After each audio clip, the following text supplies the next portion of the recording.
오늘은 본문은 잠깐 적어주고 이것부터 한번 말씀을 한번 이것부터 한번 생각을 해보실까요? 그 동가숙 처가식이라는 말 혹시 들어보셨죠? 그 한 마을에 아주 예쁘장하게 생긴 처자가 있었어요. 근데 손자리가 손자리가 아니죠. 선자리가 들어왔습니다. 선자리가 들어왔는데 아랫마을에 살고 있는 총각은 집이 잘 살아요. 그런데 윗마을에 살고 있는 총각은 얼굴이 잘생겼어요. 요즘 흔히하는 말로 막 훈남 스타일인가 봐요. 예, 저처럼. 웃어주세요.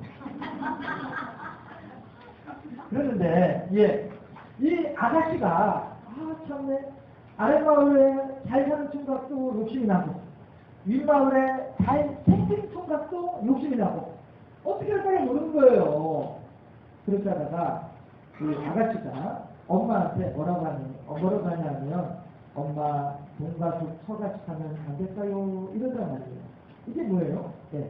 동쪽 집에 가서는 잠을 자고, 잘생긴 총각 집에 가서는 잠을 자고, 그 다음에 서쪽 집에 가면은 밥을 먹고, 그 부잣집에 가면 낮에 부잣집에 가서 밥을 맛있게 먹고 하면서 양쪽 사람을 다 내가 이렇게 어떻게 해보면 안 될까요? 이런 얘기를 하죠.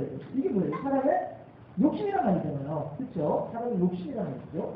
그런데 그 욕심이라고 하는 게 왜 생깁니까? 욕심이라고 하는 것이 생기는 과정이 뭘까요? 자, 이걸 한번 생각해 보실까요? 얼마 전에 새벽 때에도 그런 말씀 드렸습니다만은 하나의 현상이 있습니다. 그런데 그 현상에 대해서 내가 어떻게 생각하느냐 하는 거예요. 저 현상에 대한 내 생각의 방향이 어떻게 잡혀지느냐 하는 거예요. 그 결과가 내 감정이에요. 자, 예수님께서 오른쪽 뺨을 때리면 왼쪽 뺨도 돌려대라! 라고 말씀하셨단 말이에요. 그러면 누군가가 정말로 와서 내 오른쪽 뺨을 때렸어요. 때렸으면 그 때리는 상황 속에서 내가 순간적으로 판단을 하는 거예요. 한대 그냥 쥐어박아?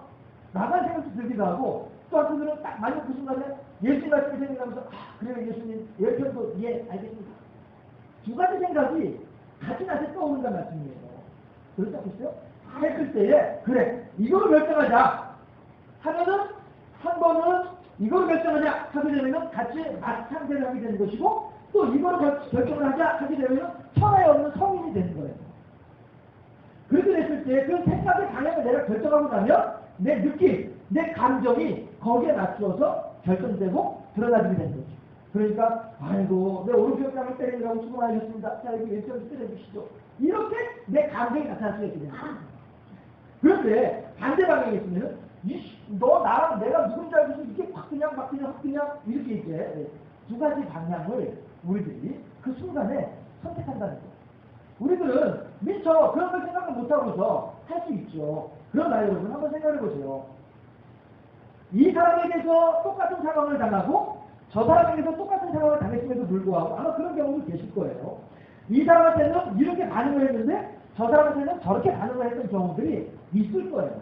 그게 왜 그렇습니까? 내가 지금 현재 판단을 하는 거예요. 그래 이 상황에서 내가 같이 대들어도 되겠다. 아니다 이 상황에서 내가 죽어야 된다. 이것을 나 순간에 그 상황 속에서 순간적으로 판단을 하는 거예요. 그리고 내 생각을 그쪽 방향으로 두게 되면 감정이, 내 느낌이, 내 기분이 그 방향으로 결정되는 거예요. 한 가지 더 옛날 이야기를 말씀드릴까요? 원효대사가 우리나라에서 원효대사 하게 되면은 아주 유명한 이제 스로 이제 통하잖아요. 제가 왜 스라고 하는지 알죠? 예, 그 사람들은 목사님이 만나거든요. 그러니까 저도 이제 같이 스라고 하는데 이 양반이 젊은 시절에 중국으로 불교 유학을 가려고 길을 나섰어요.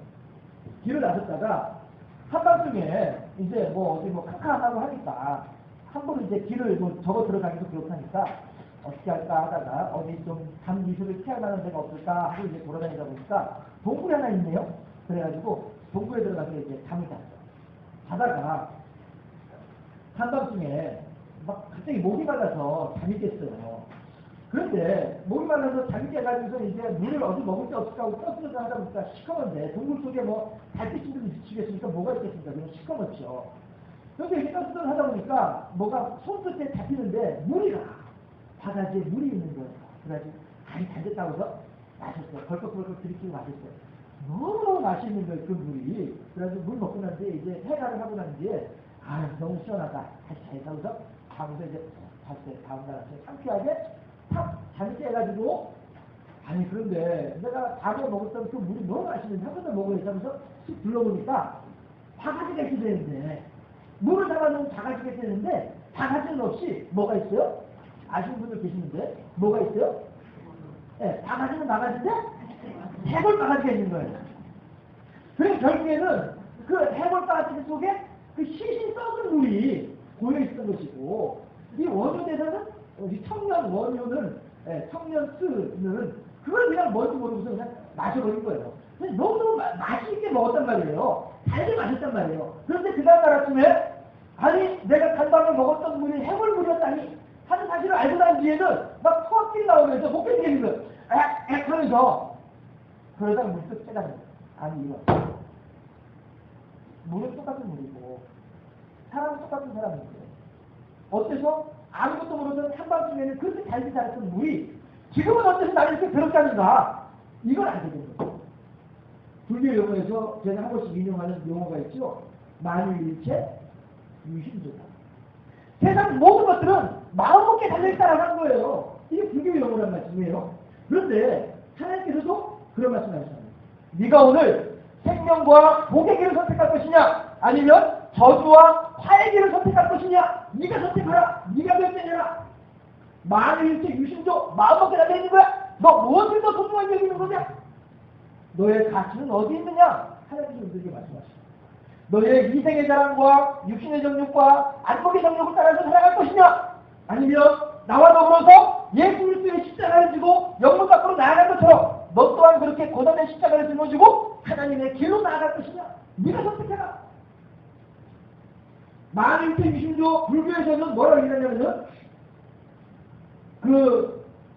한 과부가 아들 하나 있던 과부가 그 아들을 잃어버리고서는 죽고 난 뒤에 그 관을 둘러매고서 성문 밖으로 나오다가 부처를 만났어요. 부처님, 나한테는 이제 아무런 소망이 없습니다. 이 아들을 살려주시면 좋겠습니다. 뭐라고 얘기하냐면은 그래 알았다. 내가 너 아들 살려줄게. 아이고 감사합니다. 근데 조건이 하나 있다. 뭡니까? 네가 나왔던 마을로 들어가가지고 그 마을에 가가호고 돌아다니면서 지금까지 죽은 사람이 한 번도 없었던 그런 집을 한번 찾아봐라. 해가지고 그런 사람이 있다고 한다면 나한테 데리고 와라. 그럼 내가 그 사람을 보고 네 아들을 살려주마. 어떻게 됐어요? 한참 돌아다니다가 과부가 코가 쑥 빠져가지고 왔어요. 부처님 아무도 없더이다. 하다못해 사돈의 팔촌이 죽었어도 다 한 사람씩 죽었더이다. 그래. 네 아들도 그렇게 죽은 거야. 그러니까 너 걱정하지 마. 너무 슬퍼하지 마. 걱정하지 마가 아니라 너무 슬퍼하지 마. 그럼 결론 못 잡는 거예요.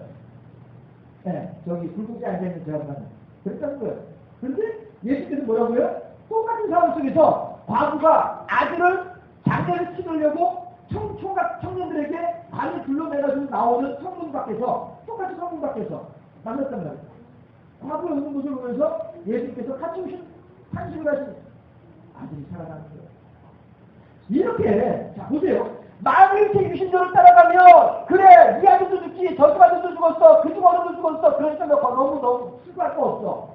만유일체 유심조는 너무 슬퍼하지 마로 끝나는 것이 만유일체 유심조이지만 네가 오늘 생명과 복의 길 저주와 화의 길을 선택하라. 그랬을 때 나는 너로 하여금 나는 네가 생명과 복의 길을 선택하기를 바란다. 그럼 내가 너에게 무한한 복을 주겠다. 약속하신 분은 누구라고요? 하나님이시란 말씀입니다. 이렇게 원효라고 하는 젊은 수는 그렇게 하면서 내가 마음먹기에 따라서 달라진다. 다만 사실을 그 해골물을 마시고 난 뒤에 깨닫게 되더라 하는 것이죠. 그래서 들리는 말로는 죽은 유학기를 덮고서 다시 그냥 본국으로 돌아갔다. 이런 얘기도 하기도 하고요. 예. 어쨌든 그냥 생각하기에 나름이고요. 마음먹기에 달려있다는 것입니다. 자, 또 한 가지 말씀드릴까요?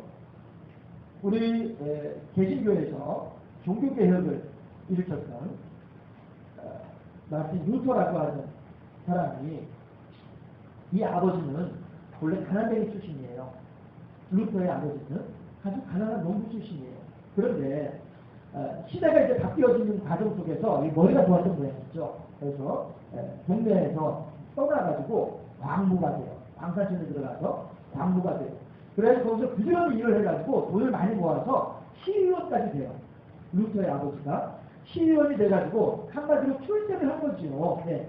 출세를 해가지고 똥똥거리는 살아보다 보니까 너무 돈이 좋은 거야. 너무 돈이 좋은 거예요. 그래가지고 자기 아들 루터, 이 루터는 아주 보니까 14살 때부터 싹수가 있었어요. 어려서부터 싹수가 있어가지고 뭘 가르치더라도 잘하고 또 무엇을 하더라도 또 앞서서 하고 하는 이런 유능한 그런 것을 어렸을 때 보였단 말이에요. 그러니까 아버지가 그래 너는 법학을 공부해가지고 이신양명 출세를 해라. 그래서 돈은 내가 가질 테니까 넌 권력을 잡아라. 그러면은 너는 내 덕분에 너는 진짜 넌 한 세상 진짜 잘 살 수 있어. 이렇게 이제 루터의 아버지는 루터에게 그렇게 이제 소망을 쏘는 거예요. 그랬는데 정작 이 루터는 우리 흔히 하는 말은 머리가 크면 클수록에 이 부모 말에 거역하는 이런 이제 생기는 거예요. 그래서 늘 어떤 생각을 하냐면은 나는 신학을 해서 수도승이 됐으면 그때 이제 신부죠. 예. 나는 공부를 해가지고 신부가 됐으면 좋겠다. 이런 생각을 이제 하고 있었던 거예요. 그러다가 22살 때 공부하다가 고향집에 부모님을 뵈러 이제 갔다가 돌아오는 길인데, 학교를 가는 길인데, 갑자기 들판에서 폭풍우를 만났어요. 그런데 이 폭풍우가 보통 폭풍우가 아니었던 것이죠. 막 천둥, 번개가 막 치면서 막 이러는 거예요. 그런데 이제 그 상황에 대한 이야기는 여러 가지가 있어요. 그런데 그 여러 가지 것들을 종합을 해서 한 가지를 얘기를 해보면은 뭐냐 하면 친구랑 둘이서 나무 밑에서 비를 피하고 있었어요. 그랬는데 갑자기 벼락이 우르르팡팡 하면서 이 두 사람이 비를 피하고 있는 나무에 벼락이 떨어졌죠. 그러고서는 그 벼락이 누구를 쳤냐면은 옆에 있는 친구를 쳤어요. 그래서 친구가 죽잖아요. 그랬더니 루터, 22살짜리 청년 루터가 뭐라고 하냐면은 성 안가시오 나의 생명을 살펴주시옵소서. 그러면 내가 친구가 되겠습니다. 거기서 이렇게 서원을 했다는 거예요. 예. 물론 그 전에도 이미 나는 시작 공부를 해가지고 친구가 됐으면 하는 그런 마음을 가지고 있었었는데, 예, 그 천둥 번개가 치고 벼락이 치면서 내 친구가 죽어가는 그 현장에서 나도 벼락 맞아 죽으면 어떻게 할까라고 하는 두려움 때문에 서원을 한 거예요. 나를 살려주시면 내가 친구가 되겠나이다. 누구한테요? 성 안나에게. 예. 그래서 이제 천주교는 이제 그렇게 하니까 성인을 세워서 그렇게 하니까요. 그래서 이 사람이 살아난 뒤에 그 서운한 것이 생각이 나가지고 결국에는 이제 신부가 된 거죠. 신부가 돼서 이제 대학의 교수가 돼가지고 학생들을 가르치는 중에 그런 중에 이 로마 교황청에서 성 베드로 성당을 건축하기 위한 건축 헌금을 모금을 하는데 모금하는 걸 보니까 이게 막 그 면죄부를 팔면서 막 이렇게 얘기를 하면서 이제 하면서 형 이상하다 해가지고 95개조의 질문지예요. 우리도 이제 흔히 95개조 반박문이라고 얘기를 하고 있습니다만은 그 문서를 제가 읽어봤거든요. 물론 이제 라틴어로 쓴 건 아니고 한국어로 번역된 걸 읽어봤습니다만은 읽어봤더니 질문하는 거예요. 자, 지금 여러분들이 이렇게 얘기를 하는데 교황에서 이렇게 말씀을 하시는데 과연 이것이 맞습니까? 아마 질문이에요. 95개조에 질문을 하는데 이거를 사람들이 보더니만 이제 성공적인 충격을 받게 되는 것이죠. 야, 그렇구나. 역시 루터 교수님의 이 질문하는 내용을 보니까 정확하게 현재 천주교 가톨릭의 문제점을 정확히 풀고 있구나. 자가면서 이제 종교개혁을 하게 되는 그런 일들이 이제 생기게 되는 것이죠. 자, 보세요. 루터도 마찬가지로 그 천둥번개치는 그 자리에서 계속 웃었네 하고 갈등한다면 과연 종교개혁의 수장으로서 역할을 할 수 있겠느냐 하는 거예요. 어떤 상황 속에서 그 상황에 대해서 어떻게 생각함으로 말미암아 그 상황에 대한 감정이 그 상황에 대한 느낌의 방향이 결정된다 하는 것을 말씀드리는 것입니다. 그렇다면 여러분들의 삶은 어떻게 여러분들에게 감정이 느낌이 다가오고 계십니까? 좋아서 미치겠어요. 행복해서 죽겠어요. 라고 말씀하신 분이 혹시 계신다고 한다면, 아니면 이놈의 인생 지긋지긋하려고 내가 죽지 못해 사는 인생 라고 말씀하시는 분이 계신다면 과연 어떠할까 하는 것입니다.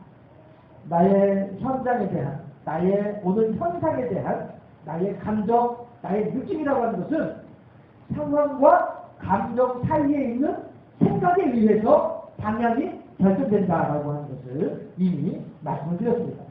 오늘 본문이 바로 그러한 내용을 우리들에게 극명하게 보여주고 있다는 것입니다. 뭐예요? 오늘 본문의 내용들은요, 바울이 간증하는 내용들이에요. 바울이 자기의 회심했던 내용, 회심했던 이야기들을 간증하는 경우가 몇 번 있는데, 오늘 이것이 그 중에 한 번이라, 그 중에 하나란 말씀이에요. 그래서 바울은 22장 2절부터 해가지고 뭐라고 합니까? 그들이 그가 히브리 말로 말하고 듣고 더욱 조용한지라 이어가 이르되 나는 유대인으로 빌리기야 나스에서 낳고 이성에서 자라 가발리엘의 문화에서 우리 조상의 율법에 엄한 교훈을 받고 너희 모든 사람을 기다려 열심히 있는 자라 내가 이 돌을 밖에 사람을 죽이기까지 하고 남녀를 결국 의논 했느니 이에 대는 것은 못한 것들이 내 주님이라. 이렇게 하면서 나도 여러분들과 똑같이 율법을 중요시하고 나도 여러분들과 똑같이 기독교인들에 대해서 예수 믿는 사람들에 대해서 미워하는 사람이었다라고 하는 것을 얘기합니다. 나도 여러분처럼 여러분들보다 더욱더 열심히 예수 믿는 사람들을 없이 하려고 박해를 심하게 하는 사람 중에 핍박자여 자매자가 나였다라고 고백을 하는 거예요. 그런데 그러한 나를 하나님께서 부르셔서 사울아 사울아 어찌해서 내가 나를 핍박하느냐 주여 미시오니까 나는 네가 핍박하는 예수라 가시때를 핍박이라는 것이 네게만 괴로움이 된다는 것을 어찌해서 네가 물었느냐 라고 하시고 그 말씀을 듣는 순간에 사울은 변화해서 바울이 되고 그 사람이 전 인격이 바뀌었더라라는 것입니다. 이것을 지금 바울은 얘기하고 있는 거예요. 자, 보세요. 바울도 마찬가지로 그 상황 속에서 사울아 어찌해서 네가 나를 핍박하느냐라고 할 때에 주여 미시오니까 라고 하는 질문을 했단 말이에요. 예. 그랬을 때 나는 네가 핍박하는 예수라 가시적인 핍박이라는 것이 네게만 괴로움이 되는 것을 네가 어째서 모르느냐 라고 하는 질문을 할 때에 에이 썩 물러거라 어디서 요만한 것이 나타나서 내 마음을 이렇게 흐르게 만드느냐 물러거라 했다고 해요. 그렇게 반응을 했다고 한다면 과연 오늘날 바울이 있었겠느냐 라고 하는 겁니다. 그렇지 않습니까? 사실 바울이 간증하는 내용들을 가만히 이렇게 살펴보면요 예, 우리들도 뭐 귀에 못지않은 간증거리를 가지고 계시잖아요. 그렇잖아요? 예. 바울처럼 이렇게 구구절절히 이렇게 적나라하게 아니면 제가 이렇게 효과적으로 다이나믹하게 이렇게 표현을 할 수 없을지 몰라도 예.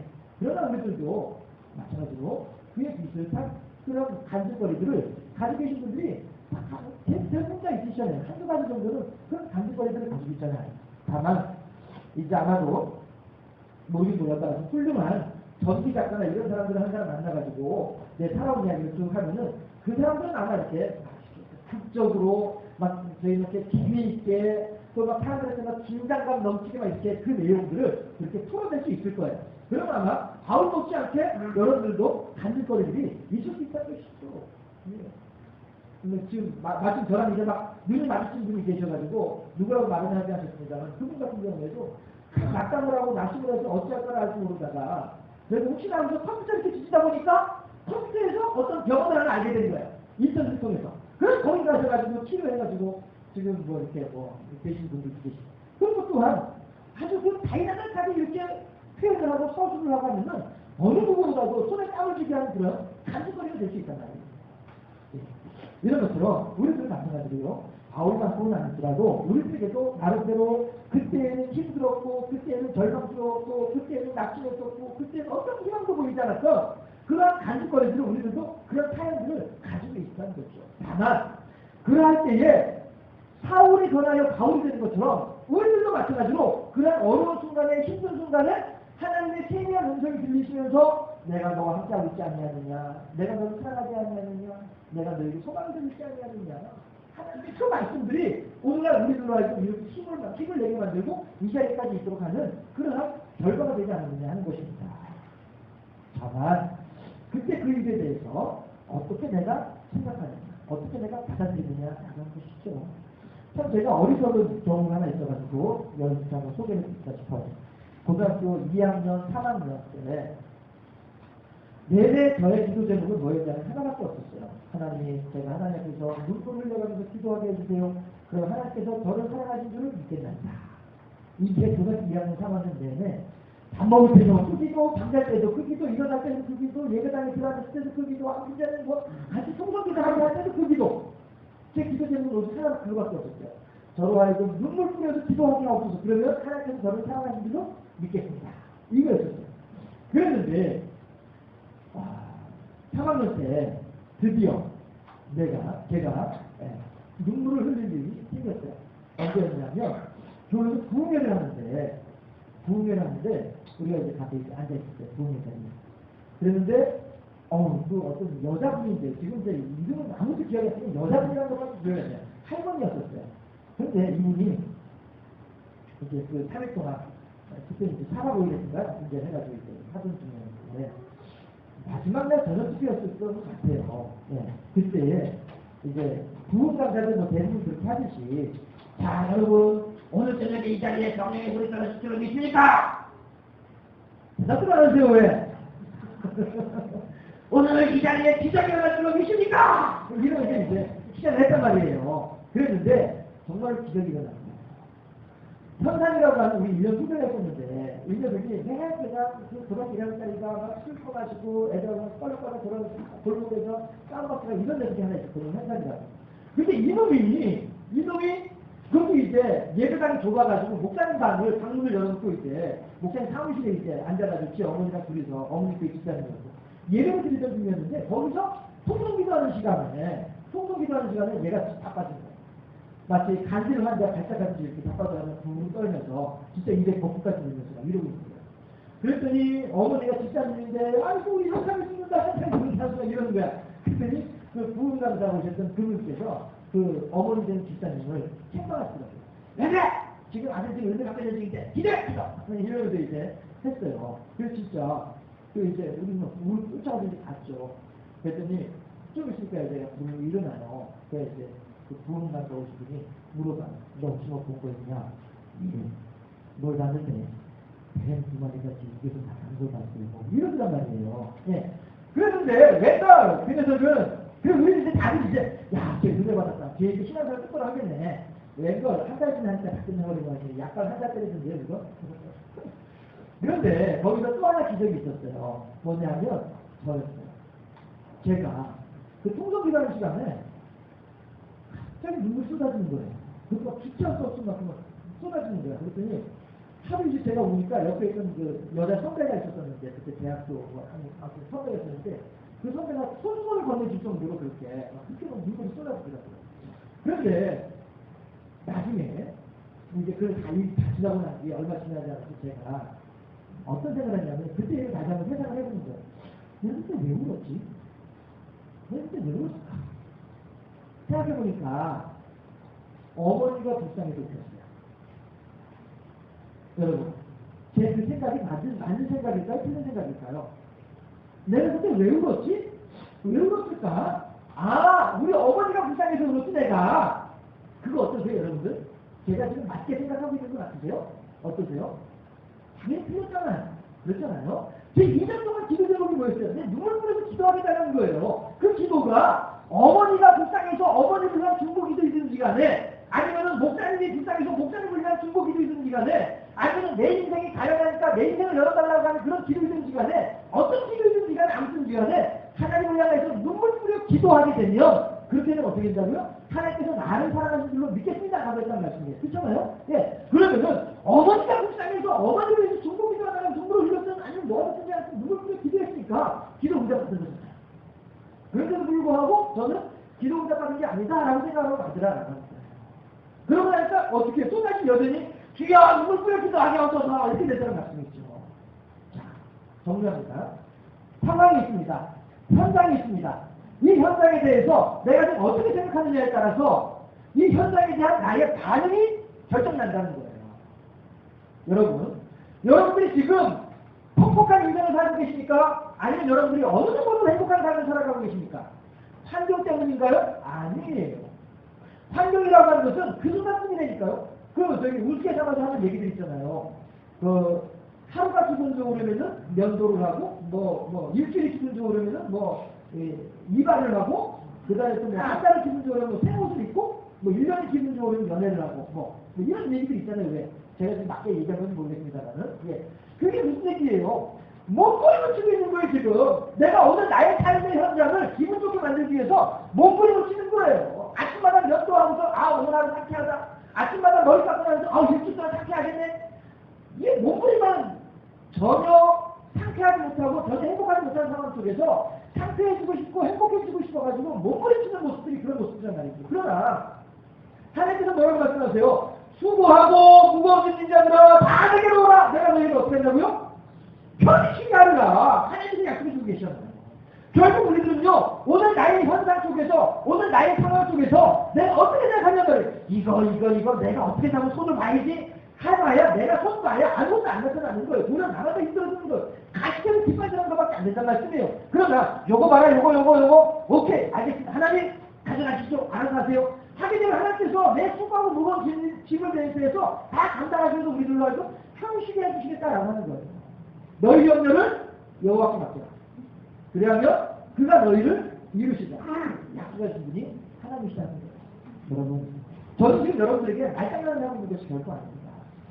사울이라고 하는 청년이 광야길에서 자기 눈이 멀어진 그 상황 속에서 재수 없었네. 내가 지금 어떤 의사를 만나야 돼. 눈을 뜰 수 있을까? 이렇게 생각했다고 한다면 그건 결코 사울이 될 수 없었을 것입니다. 그렇지만 그 자리에서 최대한 하나님의 음성을 듣고 하나님의 음성을 통해서 어떻게 하면 해결할 수 있는지에 대해서 알았고 아나니아가 자기를 와서 안수할 때에 자기 머리를 내어놓으면서 하나님의 사랑이셔 내게 안수하옵소서 허락했고 그런 가운데 눈이 떠지면서 하나님의 사랑을 깨달아야 하고 하나님께 헌신하는 사람이 됐다는 것이죠.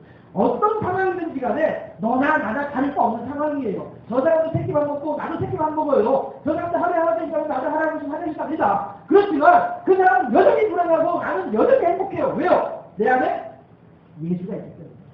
내 생각의 방향을 지금 누가 하나님께서 잡아주고 계시니까. 그러니까 내 감정이 행복한 감정으로 드러나는 것이다라는 것이죠. 이건 결국 마찬가지 아닙니다. 하나님의 약속이에요. 오늘 개그맨이 얘기하는 긍정의 힘, 그런 인본주의적인 발상이 결코 아니고요. 하나님의 약속이라는 거죠. 오늘 바울은 지금 자기의 생명이 위협당하고 있는 그런 긴박한 상황에 처해 있음에도 불구하고 자기가 지금 최선을 다해서 하나님의 이름을 높이고 있습니다. 하나님의 행하신 일들을 사람들에게 드러내고 있습니다. 우리는 맞닥뜨리는 상황 속에서 무엇을 생각할 것입니까? 열매는 우리가 심은 대로 거두게 마련입니다. 불평을 심고 불만을 뿌리게 되면 내 삶의 열매 또한 불평과 불만 뿐일 것입니다. 하지만 그가 그렇게 말하는 속에 담겨있는 하나님의 뜻을 발견하게 된다고 한다면 저 인간이 말이야 오늘도 나의 군대 이렇게 우리가 접근할 것이 아니라 하나님께서 저 사람 속에서 내게 이걸 말씀하고 계시구나 이렇게 우리가 접근을 하게 된다고 한다는 말입니다. 그렇게 그 속에 담겨있는 하나님의 뜻을 발견하게 되면 더욱더 행복한 감정으로 행복한 느낌으로 여러분의 생각의 방향은 잡히게 될 것이다 하는 것입니다. 문제는 내가 이 상황을 어떻게 받아들이느냐의 문제일 뿐이다라는 것입니다. 한번 따라하실까요? 생각대로 살지 말고 사는 대로 삽시다. 하나님의 뜻에 순종함으로써 더욱더 복된 우리의 삶이 될 수 있고 바울이 되어져서 하나님께 쓰임받았던 것처럼 우리 또한 그렇게 하나님의 착하고 성실된 종으로 세워지는 복된 삶의 주인공들이 다 되어질 수 있기를 주님의 이름으로 축원합니다. 기도하겠습니다.